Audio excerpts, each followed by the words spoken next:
Hello guys, कैसे हैं आप सब लोग। तो गाइस आज स्टार्ट करने वाले हैं सीटेट के प्रीवियस ईयर का क्वेश्चन पेपर। आज फिर हमारा सेट है 2 जिसमें हम पढ़ेंगे सीडीपी।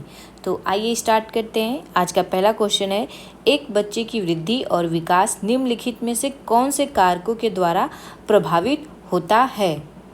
ऑप्शन है हमारा पहला, परिवेश की शैलियाँ, आनुवांशिक ढांचा या संरचना, विद्यालयी अनुभव, व्यक्तिगत अभिरुचि। तो परिवेश की शैलियाँ, आनुवांशिक ढांचा, विद्यालयी अभिरुचि और व्यक्तिगत अभिरुचि, ये चारों ही जो है बच्चे की वृद्धि और विकास को प्रभावित करती हैं। तो हमारा ऑप्शन डी करेक्ट हो जाएगा। आते हैं अगले नेक्स्ट क्वेश्चन की तरफ। अगला क्वेश्चन है, बच्चों में विकासात्मक परिवर्तन सभी संस्कृतियों में सार्वभौमिक समान गति से होते हैं, एक आयामी और रैखिक हैं, अनुवंशागत और पर्यावरणीय कारकों के बीच एक जटिल अंतःक्रिया है, या फिर अपरिवर्तनीय और पैर की उंगली से सिर तक आगे बढ़ते हैं। तो सभी संस्कृतियों में सार्वभौमिक और समान गति से नहीं है। तो पहला ऑप्शन तो गलत हो जाएगा, और एक समान गति से नहीं होता है। सभी बच्चे अलग अलग तरह से बढ़ते हैं, उनका विकास अलग तरीके से होता है। आगे है, एक आयामी और रैखिक होता है। तो एक आयामी नहीं होता है, ये भी हमारा क्वेश्चन गलत हो जाएगा। ऑप्शन सी है, वंशानुगत और पर्यावरणीय कारकों के बीच एक जटिल अंतःक्रिया है। तो हाँ, हमारा ऑप्शन सी करेक्ट हो जाएगा। अगला क्वेश्चन है, अभिकथन सभी संस्कृतियों में बच्चे एक ही उम्र में एक ही तरीके से विकास के चरणों से गुजरते हैं। एक ही उम्र में एक ही, तो ये एक ही तरह से जो है बच्चों का विकास नहीं होता है। अलग अलग जगह बच्चे अलग अलग तरह से परिवेश में विकास करते हैं। तो पहला तो ऑप्शन गलत हो जाएगा। आगे तर्क है, बचपन सार्वभौमिक और एक आयामी होता है। नहीं, बचपन सार्वभौमिक लेकिन बहुआयामी होता है। तो ये भी ऑप्शन गलत हो जाएगा। तो हमारा ऑप्शन डी करेक्ट हो जाएगा। अगला क्वेश्चन है, समाजीकरण स्कूल में ही होता है जब बच्चे स्कूल जाना शुरू करते हैं। तो में ही, जो ये ही शब्द है ये भी नकारात्मक शब्द होता है। तो हमारा पहला ऑप्शन तो गलत हो जाएगा। अगला दूसरा है, स्कूल द्वितीयक समाजीकरण की एकमात्र संस्थान है। तो स्कूल द्वितीयक समाजीकरण की संस्थान तो है, लेकिन एकमात्र नहीं है। मीडिया भी जो है द्वितीयक समाजीकरण की संस्थान है। तो ये एकमात्र जो है ये नकारात्मक शब्द आता है। जहाँ भी आपको एकमात्र दिखे आप समझ जाइए कि वो ऑप्शन जो है गलत है। तो ये भी ऑप्शन गलत हो जाएगा। हमारा ऑप्शन डी तब करेक्ट हो जाएगा। अगला क्वेश्चन है, सीमा अपनी मम्मी की आज्ञा के बिना रसोई से मिठाई खाने में डरती है। उसे लगता है कि मम्मी को पता लगने पर उसे सजा मिलेगी। कोहलर वर्ग के नैतिक सिद्धांत के अनुसार सीमा की किस स्तर पर है? उत्तर पारंपरिक स्तर, पूर्व पारंपरिक स्तर, अमूर्त स्तर या पारंपरिक स्तर पे। तो इसमें जो है सीमा जो है पूर्व पारंपरिक स्तर में होती है, यानी हमारा ऑप्शन बी करेक्ट हो जाएगा। पूर्व पारंपरिक स्तर। प्री कन्वेक्शनल स्टेज क्या होता है? प्री कन्वेक्शनल स्टेज में बच्चा जो होता है उसकी मानसिकता पूरी तरह से बड़ों के ऊपर निर्भर होती है, अच्छा या बुरा, गुड बॉय बैड बॉय जो होता है, गुड गर्ल बैड गर्ल, बच्चा उसी के अंतर्गत आता है। ये जो है 4 वर्ष से लेकर के 10 वर्ष तक के उम्र में आते हैं। अगला क्वेश्चन है, जिन पियाजे के अनुसार संज्ञानात्मक विकास किस प्रक्रिया के द्वारा सुगम होता है? अनुकूलन, एडेप्टेशन, पुनर्बलन, रेनफोर्समेंट, पूर्वाभ्यास, रिहर्सल, कलन विधि, एलॉगरिथम्स। तो इसमें हमारा जो है ऑप्शन ए करेक्ट हो जाएगा, एडेप्टेशन। एडेप्टेशन क्या होता है? बच्चा जैसे जिस माहौल में है, जिस परिवेश में है, वो उसी में अपने आप को धीरे धीरे ढाल लेता है। तो यही अनुकूलन या एडेप्टेशन होता है। तो एडेप्टेशन या उस परिवेश के अनुकूल बन जाने से बच्चा जो है काफ़ी सुगमता से, आसानी से सीख सकता है। तो हमारा ऑप्शन ए करेक्ट हो जाएगा। आगे क्वेश्चन है, जिन पियाजे द्वारा प्रस्तावित विशेषताओं के साथ चरणों की सही सुमेलित जोड़ी को चुनिए। संवेदी चालक अवस्था, नाटकीय खेल में संलग्न, पूर्व संक्रियात्मक अवस्था, वस्तु स्थायित्वता का प्रारंभ, मूर्त संक्रियात्मक अवस्था, क्रियाओं को मानसिक तौर पर परिवर्तन में सक्षम, अमूर्त क्रियात्मक अवस्था, परिकल्पित निगमनात्मक तर्क में सक्षम। तो हमारा ऑप्शन डी करेक्ट हो जाएगा। फॉर्मल ऑपरेशनल स्टेज क्या होता है, इसमें बच्चा अमूर्त मतलब बच्चा चिंतन करने लगता है, कल्पना करने लगता है, वस्तु को देख करके उसमें अपनी कल्पना शक्ति से उसके बारे में और भी मतलब उसके दिमाग में बातें आने लगती है। तो इसमें बच्चा जो है कल्पना करने लगता है। जीन पियाजे ने जो है 4 चरण दिए थे, जिसमें सेंसरी मोटर स्टेज आता है, जिसमें बच्चा क्या करता है, हाथ पैर अपने मोटर्स मतलब मोटर्स क्या होते हैं मतलब अपनी इंद्रियों को हिलाता डुलाता है।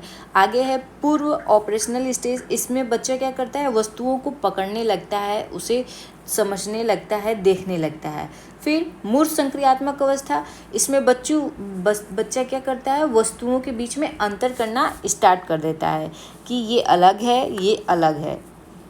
और अमूर्त चिंतन फॉर्मल ऑपरेशन में बच्चा जो है उसके बारे में कल्पना करने लगता है, सोचने लगता है। अगला क्वेश्चन है,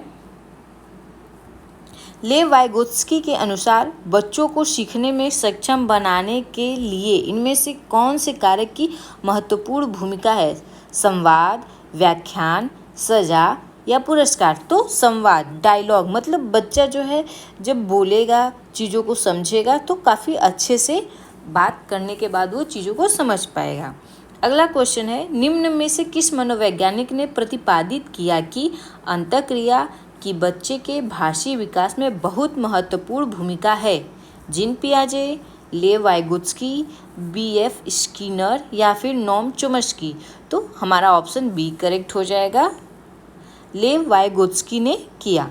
अगला क्वेश्चन है,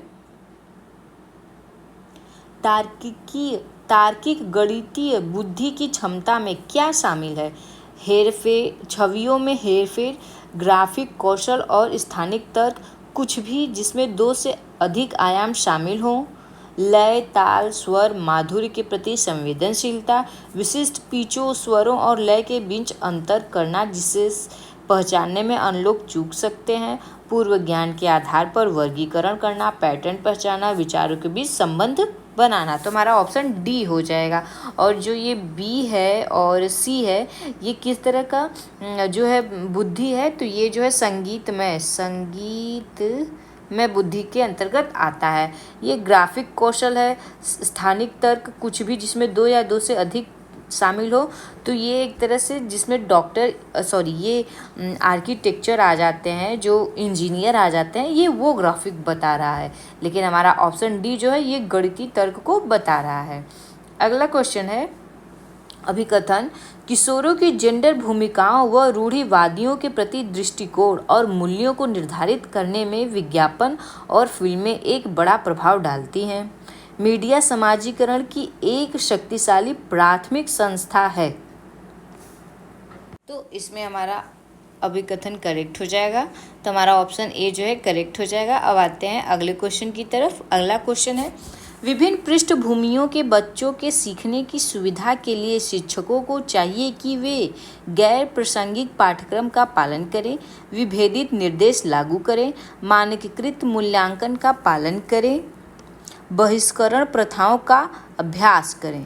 तो इसमें जो है बहिष्करण प्रथाएं यानी जो प्रैक्टिस नहीं होनी चाहिए, जो बहिष्कृत है उन्हें करना, तो ये भी एक नकारात्मक शब्द है, ये भी गलत हो जाएगा। मानकीकृत स्टैंडर्डाइज्ड, ये भी गलत है, ये भी गलत ऑप्शन हो जाएगा। तो हमारा ऑप्शन बी करेक्ट हो जाएगा कि विभेदित निर्देश लागू करना। इसमें विभेदित निर्देश लागू करना यानी कि समावेशी कक्षा में जैसे बच्चों में क्या विकलांगता है, इस चीज़ को ध्यान न रख करके सभी बच्चों को एक समान शिक्षा दी जाती है। तो विभेदित निर्देश लागू करना हमारा ऑप्शन बी करेक्ट हो जाएगा। अगला क्वेश्चन है, आकलन को अधिगम को दिशा देनी चाहिए और किसका आकलन करना है, इसे निर्धारित होना चाहिए कि क्या पढ़ना है। को सीखने से नहीं जोड़ा जाना चाहिए क्योंकि दोनों अलग अलग प्रक्रियाएं हैं। अगला ऑप्शन है, को बच्चों को समान क्षमता समूहों, धीमे सीखने वाले बुद्धिमान बच्चों के पृथक समूह बनाने के लिए इस्तेमाल किया जाना चाहिए। तो जहाँ पे भी पृथक आ जाए वहाँ ऑप्शन गलत हो जाएगा। इसी तरह अगला क्वेश्चन है, को बच्चों के सीखने की तैयारी से लेकर शिक्षण अधिगम प्रक्रिया का एक अभिन्न अंग होना चाहिए। तो हमारा ऑप्शन डी करेक्ट हो जाएगा क्योंकि ये एक अभिन्न अंग होना चाहिए। आगे है, एक प्रगतिशील कक्षा में सीखना व्यक्तिवादी और निष्क्रिय है। तो निष्क्रिय जहाँ भी है ये एक नकारात्मक शब्द है, तो ये ऑप्शन तो गलत हो जाएगा पहले ही। आगे है, सक्रिय और सामाजिक है, परीक्षा उन्मुख है, पाठ्य पुस्तक केंद्रित है। तो पाठ्य पुस्तक केंद्रित ये भी ऑप्शन गलत हो जाएगा। सक्रिय और सामाजिक है तो हमारा ऑप्शन बी जो है करेक्ट हो जाएगा। परीक्षा उन्मुख यानी कि बच्चों को बस परीक्षा पास करने के लिए तैयार करना, तो ये भी हमारा ऑप्शन गलत हो जाएगा, तो ऑप्शन बी करेक्ट हो जाएगा। अगला क्वेश्चन है, शिक्षकों को बच्चों के मूल्यांकन के लिए मानकीकृत पाठ्यक्रम और प्रक्रियाओं का पालन करना चाहिए। मानकीकृत पाठ्यक्रम आ जाने पे ये ऑप्शन जो होता है गलत हो जाता है, तो ये ऑप्शन गलत है क्योंकि मानकीकृत पाठ्यक्रम जो होता है वो नकारात्मक शब्द होता है। आगे तर्क है, समावेशी शिक्षा का उद्देश्य मतभेदों को खारिज करके सभी को समान बनाने की दिशा में काम करना है। तो मतभेदों को खारिज करके सभी को समान शिक्षा देना है, न कि समान बनाने की दिशा में है। तो ये जो समान बनाने की दिशा है ये ऑप्शन गलत हो जाएगा, तो दोनों ऑप्शन गलत हो जाएंगे, तो हमारा ऑप्शन डी करेक्ट हो जाएगा। अगला क्वेश्चन है, जब विशिष्ट आवश्यकता वाले बच्चे एक समावेशी कक्षा में प्रवेश लेते हैं तो निम्न में से कौन सा कथन सही है? विशिष्ट बच्चों का सामान्य बच्चों के साथ सीखना अवास्तविक है। विशिष्ट आवश्यकता वाले बच्चे सीखने के लिए अभिप्रेरित नहीं होते हैं। शिक्षकों को शिक्षण की पद्धतियों में बदलाव की आवश्यकता है। इससे सभी बच्चों के साथ कार्य करने की क्षमता व अलग दृष्टिकोण को तुल्य करने के कौशल सुदृढ़ होते हैं। तो इसमें हमारा जो है ऑप्शन करेक्ट हो जाएगा बी। क्या है, विशिष्ट आवश्यकता वाले बच्चे सीखने के लिए अभिप्रेरित नहीं करेंगे, तो बच्चों को अभिप्रेरित करेंगे, तो ऑप्शन बी तो गलत हो जाएगा। अभी ऑप्शन ए है, विशिष्ट बच्चों का सामान्य बच्चों के साथ सीखना अवास्तविक है, तो ये भी ऑप्शन गलत है। बच्चे सीख सकते हैं, कोई ज़रूरी नहीं है। शिक्षकों को शिक्षण की पद्धतियों में बदलाव लाना चाहिए, हाँ। इसमें सभी बच्चों के साथ कार्य करने की क्षमता, हाँ, ये भी हमारा ऑप्शन यानी तीसरा और चौथा करेक्ट हो जाएगा, तो इसमें हमारा ऑप्शन बी करेक्ट हो जाएगा। आगे है, प्रतिभाशाली अधिगमकर्ताओं के संदर्भ में लीक से हटकर सोचने का इस्तेमाल किसके लिए किया जाता है? निम्न स्तर की सोच, अभिसारी सोच, अन्वय सोच या फिर अपसारी सोच? तो अपसारी सोच के लिए किया जाता है। अपसारी सोच यानी लीक से हटकर, यानी क्या होता है, वो बच्चे जो कि अपनी कल्पना शक्ति के साथ सोचते हैं और उन चीज़ों में परिवर्तन करके कुछ नया करते हैं। ठीक है, हमारा ऑप्शन डी करेक्ट हो जाएगा। आगे है, शिक्षा में समावेश का क्या अर्थ है? विशेष विद्यालयों में विकलांगों की शिक्षा का प्रबंध, सभी बच्चों को गुणवत्तापूर्ण शिक्षा का प्रावधान, प्रतिभाशाली बच्चों का विशेष विद्यालयों में नियोजन, समावेशी व्यवस्था में विशेष बच्चों के लिए अलग अलग वर्गों का प्रावधान। समावेशी जहाँ भी रहता है वहाँ अलग अलग नहीं होता है, अलग अलग प्रावधान नहीं होता है बच्चों में, तो ये तो ऑप्शन डी हमारा गलत हो जाएगा। आगे है, प्रतिभाशाली बच्चों का विशेष विद्यालयों में नियोजन, ऐसा कुछ नहीं है, ये भी ऑप्शन गलत हो जाएगा। सभी बच्चों को गुणवत्तापूर्ण शिक्षा का प्रावधान, तो हमारा ऑप्शन बी करेक्ट हो जाएगा। अगला क्वेश्चन है, पठन वैकल्य मुख्यतः किसमें चुनौतियों से संबंधित है? पठन वैकल्य यानी डिसलेक्सिया किससे संबंधित है? सुनने से संबंधित है, पढ़ने से संबंधित है, बोलने से संबंधित है या बोलने व सुनने से संबंधित है? तो यह पढ़ने से संबंधित होती है। आपको जो है हमारे चैनल पे एक डिसलेक्सिया और भी जितनी सारी पठन वैकल्य और भी जितने सारे वैकल्य आते हैं, कमियां आती हैं, मतलब बीमारियां हैं जो कि बच्चे के सीखने में बाध्य होती है, उनका आपको एक वीडियो मिल जाएगा जिसमें आप आसानी से चीज़ों को समझ सकते हैं। अगला क्वेश्चन है, निम्न में से कौन समावेशी कक्षा की विशेषता नहीं है? सहकारात्मक अधिगम, सीखने के लिए सार्वभौमिक डिजाइन, उपरयुक्त समायोजन, मानकीकृत निर्देश। तो जहाँ पे भी मानकीकृत निर्देश है ये तो ऑप्शन गलत हो जाएगा। इनमें दिया है निम्न की कौन सी विशेषता नहीं है, तो हमारा ऑप्शन डी है जो करेक्ट हो जाएगा। आगे है, माध्यमिक स्कूलों में शिक्षकों को एक रूपी व कठोर पाठचर्या का पालन करना चाहिए। तो एक रूपी और कठोर पाठचर्या नहीं करना चाहिए, ये नकारात्मक शब्द हैं, तो ये ऑप्शन तो गलत हो जाएगा। आगे है, मानकीकृत आकलन, जहाँ भी मानकीकृत है समझ लीजिए ये भी हमारा ऑप्शन गलत है, तो ये भी गलत हो जाएगा क्योंकि ये सब नकारात्मक शब्द हैं। प्रश्न पूछने को हतोत्साहित करना, ये भी गलत हो जाएगा। सीखना की कैसे बच्चे सीखते हैं को प्रोत्साहित करना, तो ऑप्शन डी करेक्ट हो जाएगा कि बच्चे कैसे सीखते हैं ये चीज़ सीखने के लिए प्रोत्साहित करना। अगला क्वेश्चन है, अधिगम के सामाजिक सांस्कृतिक सिद्धांत जानकारी के स्मरण पर जोर देते हैं। स्मरण यानी रटने से, तो ये तो इसी तरह नकारात्मक शब्द है, तो गलत ऑप्शन हो जाएगा। आगे है, प्रमुख रूप से शिक्षक की निर्देशक की भूमिका पर जोर देना, तो शिक्षक की निर्देशक की भूमिका पर जोर देना वो भी प्रमुख रूप से, तो ये भी ऑप्शन गलत हो जाएगा। सीखने में सामाजिक संदर्भ की भूमिका को अहम मानते हैं। आगे है, पुनर्बरण व सजा के इस्तेमाल को प्रतिपादित करना। सजा और पुनर्बरण, तो सजा तो जो है एक नकारात्मक शब्द है, तो ये भी गलत हो जाएगा, नहीं हमारा ऑप्शन जो है सी करेक्ट हो जाएगा। आगे है, पियाजे और वाइगोत्स्की के अनुसार सीखना किस प्रकार होता है? अनुसरण के द्वारा, निष्क्रिय श्रवण, तो जहाँ भी निष्क्रिय है ये गलत ऑप्शन हो जाएगा। अनुकूलन व पुनर्बलन के द्वारा, अधिगमकर्ताओं की सक्रिय भागिता के द्वारा, ऑप्शन डी करेक्ट हो जाएगा। क्योंकि कोई कब सीखता है, कोई बच्चा जब तभी सीख पाएगा जब वो सक्रिय रूप से उसमें भागीदारी दिखाएगा, यानी सीखने की रुचि जागृत रहेगी या वो रुचि दिखाएगा या सीखने की कोशिश करेगा, तभी बच्चा अच्छे से सीख पाएगा। ऑप्शन डी करेक्ट हो जाएगा। आते हैं अगले क्वेश्चन की तरफ। एक शिक्षक के रूप में आप अपने विद्यार्थियों में समस्या समाधान क्षमताओं को कैसे सुगम बनाएं? भय उत्पन्न करके, तो बच्चों में भय उत्पन्न करेंगे तो बच्चे नहीं सीख पाएंगे, तो ऑप्शन ए तो पहले ही गलत हो जाएगा। तनाव उत्पन्न करके, ये भी नकारात्मक शब्द हैं दोनों। सामग्री को निष्क्रिय भी नकारात्मक शब्द है। बार बार याद करना, ये भी नकारात्मक शब्द है, तो ये भी ऑप्शन गलत हो जाएगा। तो आगे बचा विचार मंथन को प्रोत्साहित करके और उपमाओं और अनुमानों जैसी रणनीतियों के उपयोग को प्रोत्साहित करके, तो हमारा ऑप्शन डी करेक्ट हो जाएगा कि बच्चा जो है आपस में विचार, एक दूसरे के विचारों को सोचेंगे, जानेंगे और नए नए चीज़ों के लिए, उपायों के लिए आपस में विचार करेंगे और उसको प्रोत्साहित जब हम करेंगे तभी बच्चा आसानी से सीखेंगे। अगला क्वेश्चन है, जब विद्यार्थी की भावना का अनुभव करते हैं तब उनके सीखने पर सकारात्मक प्रभाव पड़ने की संभावना होती है। तनाव तो नहीं, तनाव ऑप्शन गलत है। शर्म, जब बच्चा शर्म करेगा तो वो सीख ही नहीं पाएगा। हीनता, जब बच्चे में हीनता की भावना यानी कि बच्चे को लगे कि वो इस लायक नहीं है, वो ये चीज़ नहीं कर सकता है, उसके अंदर नकारात्मक भाव ज़्यादा हो।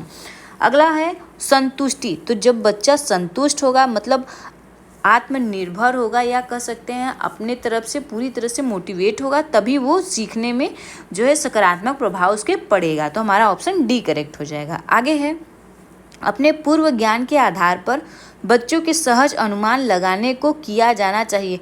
हतोत्साही, सुसाधित, खारिज, दंडित, तो बच्चों को तो दंडित जहाँ भी दिखे ये एक नकारात्मक शब्द है। हतोत्साहित करना भी नकारात्मक हो जाता है। खारिज यानी मना कर देना, तो हमारा ऑप्शन बी ही करेक्ट हो जाएगा। ये सभी नकारात्मक शब्द हैं तो इनका यूज नहीं करना है। विद्यार्थियों की, अगला क्वेश्चन है, विद्यार्थियों की अर्थ बनाने की प्रक्रिया को किस प्रकार सुगम बनाया जाना चाहिए? बार बार अभ्यास पर जोर दे करके, तो बार बार अभ्यास पर जोर दे करके, ये भी हमारा ऑप्शन गलत हो जाएगा। प्रैक्टिस तो ठीक है, लेकिन जोर दे करके एक ही चीज़ को बार बार करवाएंगे मतलब बच्चे को हम रट्टू तोता बनाते हैं, तो ये ऑप्शन गलत हो जाता है। उसके बाद है निष्क्रिय अनुकरण, निष्क्रिय भी एक नकारात्मक शब्द है, तो ये भी ऑप्शन गलत हो जाएगा। भौतिक पुरस्कार देकर, यानी बच्चों को जो है बच्चा उतना ही काम करेगा जितना आप उसको पुरस्कार देंगे। जब आप पुरस्कार देना बंद कर देंगे तो वो काम करना बंद कर देगा, तो ये भी एक नकारात्मक शब्द में आ जाता है, तो ये भी गलत हो जाएगा। खोज व अन्वेषण के द्वारा, तो हाँ, जब बच्चा किसी चीज़ को खोजेगा, उसमें अपनी रुचि को जाहिर करेगा तो काफ़ी अच्छे से कार्य को कर पाएगा, तो हमारा ऑप्शन डी करेक्ट हो जाएगा। आगे है, समस्या समाधान की प्रभावशाली रणनीति नहीं है। एक मिनट, समस्या समाधान की प्रभावशाली रणनीति नहीं है। प्रकार्यात्मक, आबद्धता पश्चागामी कार्यकारी युक्ति, स्वानुभावी कलन विधि। तो इसमें जो है हमारा ऑप्शन ए करेक्ट हो जाएगा, प्रक्रियात्मक आबद्धता।